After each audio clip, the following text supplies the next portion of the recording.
Չերս էլ ուրեմն աչքովս ընկավ, որ ԱԳՆ-ն էլի մեկ անձի գնումներով էլի ծախս արել, հսկայական մի, այսպես ասած, նախաճաշը, որ այդ անձնակազմի այդ կերակրվող այդ մարդկանց թվով հաշվում էիր, մեկ անձին մոտորապես ընկնում էր գրեթե մի 100,000 դրամ, այսինքն ամեն ուր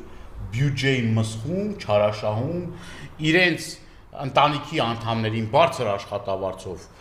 աշխատանքի տեղավորում, անիվներ բացում, հատուկ ուրեմն կազմակերպություններ բացում, իրենց հագով, իրենց վրով, իրենց սրտին համապատասխան, պետական բյուջեից միլիոնավոր դրամների աշխատավարձ տալիս եւ ինչ են ասում դրանից հետո, ասում են աղքատությունը ձեր ուղեղներում է,